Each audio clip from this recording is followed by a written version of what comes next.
Why did they put out this complete show of garbage? Woo! Look at you!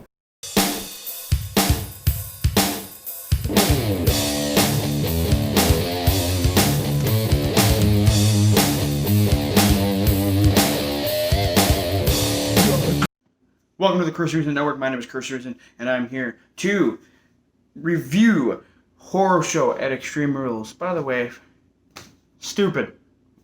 Terrible name. You got Cesaro and Nakamura versus the New Day of Kofi Kingston and Big E for the WWE SmackDown Tag Team Championships. Now, they quoted that Cesaro's been a 6-time champion in that sense. Yes, that is true. And this is the first for Nakamura. Cesaro and Nakamura started off the table match, try to beat each other up and try to hit a sneak attack. It doesn't really work. Cesaro hits that freaking awesome swing, and then Nakamura comes in with a knee, even though they say it's a kick. Besides that, Cesaro and Nakamura are great, phenomenal freaking wrestlers. WWE creative or whatever Vince needs to let them go to their full potential. You do not see that there. It's freaking terrifying. We've seen Nakamura in Japan. Phenomenal. Cesaro in the Indies. Oh my god. Check out that match against Quackenbush. What the hell? He is phenomenal. Let him do his stuff. Let him go to his full talent. Hell, bring up Chris Hero. Wait, I forgot his name in there. Cassius Ohno. Is he even in WWE anymore? I'm kind of lost in all that stuff. Bring him up, and then you could have the Kings of Wrestling as a team in WWE. Probably can't use that name, but you can do it. Phenomenal. Now, the brutal spot in the end was Cesaro powerbombing Kofi Kingston from the top rope. And this is the finish of the match. Top rope off, from the top rope to the outside through a double stacked tables. They're 2 stacked tables. Brutal spot. I'm surprised Cesaro didn't hurt his ankle or anything for the landing out of his feet. Stuff like that. Kofi, hopefully, is probably good, but hopefully he's okay in that sense. But that was a good match. And then your new SmackDown Tag Team Champs are Cesaro and Nakamura. I think Nakamura has won the United States Intercontinental and now Tag Team. Is it 24/7 in there? I don't know. I'm kind of lost in that. But I really feel like Cesaro and Nakamura need to be pushed into singles division. Give Nakamura another Intercontinental run. Maybe do it with Cesaro. But for the love of God, we need to push Cesaro to the freaking top. He can do it. Granted, his mic skills aren't that great, but you don't need him. Put him with somebody. Put him back with Paul Heyman. Paul Heyman can freaking talk. Give him a run at the belt. Hell, have him against Drew McIntyre. That would be a phenomenal match. Apollo Crews was MVP for the United States Championship. Mind you, I kind of skipped this one. Also kind of forgot MVP was even back in WWE. That's how relevant I kind of think he is. All I know is MVP came out with the top, and from what I've seen, I don't even think Apollo Crews was there, because it just said MVP crowned himself champion when I looked it up. Don't remember. Who cares? Probably like a 1-star match anyways. Apollo Crews is a freaking phenomenal. MVP is too, but nothing. Next, you got Seth Rollins versus Rey Mysterio, an eye for an eye match. Who the fuck came up with this idea? This bullcrap idea. To win, you gotta eye for an eye, gouge their opponent's eye out, according to the announcer. This is a PG show, I believe, or TV-14, I think it was on the network, it said. How could you gouge someone's eye out and win a freaking match? This is gonna be horrible to begin with, just from that freaking stipulation of a match. This ain't even a gimmick match, this is shit. No, if you really want to do an eye for an eye match, it's not even for that stipulation, but check out Vader in Japan against Stan Henson, when Stan Henson actually caught his thumb in a freaking punch and popped Vader's eye out of the socket. That is brutal. Would they plan that? No.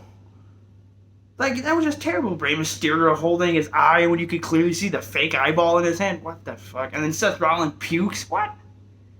Stupid. Both phenomenal wrestlers, and they came up with this shit. It's just ridiculous. Alright, well, now we're going on to the women's matches. You got Nikki Cross versus Bayley for the SmackDown Women's Championship. I'm going to start this off by saying Bayley is a great wrestler. Can talk, yes, but not as a heel. I liked her change of gimmick and became a heel, like, at first, but it's gone way too long. crowd probably hates her, and that's why they probably put her with Sasha Banks. They made it a better heel in that sense, but she's way better at a babyface. That is definitely true. She can get better under or with the crowd and the kids and everything when she was the hugger, Bayley. Not as a heel. Babyface better. I kind of skipped through this one too. I got bored. Bayley comes out with the win. Give Nikki Cross a chance too. Like, she has never held the championship. Her tag team partner Alexa Bliss, or not a championship, they tag team champion, but a singles run as a champion. We were close to seeing it in NXT, and I feel like NXT was the one place that we were going to see it. It didn't happen, obviously, but have her just give her some type of run with either Raw or SmackDown's Women's Championship. It'd be good. It could be good. You never know. Sasha Banks versus Asuka for the Raw Women's Championship. What a terrible ending in that sense.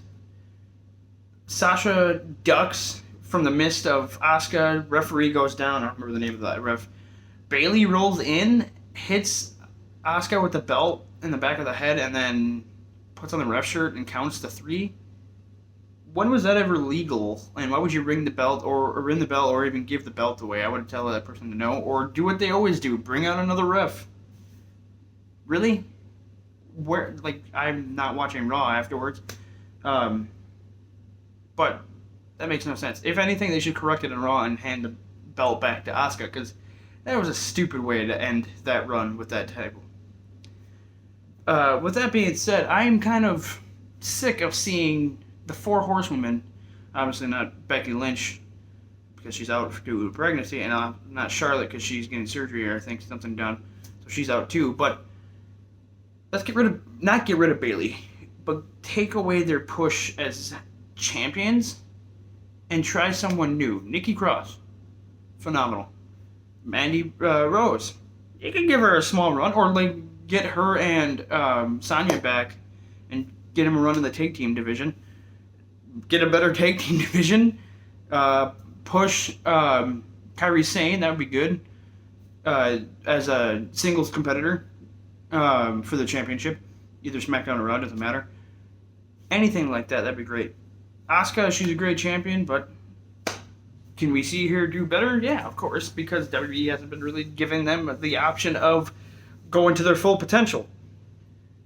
Other than that, there's a lot of women on that roster that could definitely do a good run. Hell, let's see if Sonya Deville get a good run in there. And like actually, with that MMA background that she apparently has, that Cole or anybody would say that she had, let's actually do that. Let's have her get a good match against Shayna Baszler. I think I just butchered her last name, but you know who I'm talking about. Shayna Baszler, whatever the hell her name is. Get her another run. Get her a good run. Have her become champion, and then at WrestleMania next year, I guess, or any big pay-per-view, probably WrestleMania would be good for a payoff, but Shayna Baszler versus Ronda Rousey. Have Ronda Rousey come back for that one match and see how that can be. Probably throw in somebody else in there to make it actually make it really good, because you know Ronda Rousey didn't really wrestle that much before she came into the WWE. Unlike Shayna Baszler, she did train better than Ronda Rousey, as you can tell. It could be better. Now to the next stuff. I think this is where I got out of order. Was it Dolph? This might be out of order, but who cares? Dolph Ziggler versus Drew McIntyre for the WWE Championship. Drew McIntyre won in the end. Retained his title. I'm okay with that. This is probably the other better match of the night between that and the Cesaro, Nakamura and New Day match. I want to see Dolph with another run. That was barely a run of the first time when he had the World Heavyweight Championship from the Money in the Bank win, but let's get him another run. Let's see what we can do with Dolph Ziggler. Phenomenal. He's a comedian, does whatever. Let's push him. Actually push him. I'm kind of iffy with these. You might disagree. Those cinematic matches, I guess you could call them, are hit and miss in my opinion. Money in the Bank, that was decent. The John Cena one with Bray Wyatt, that was okay.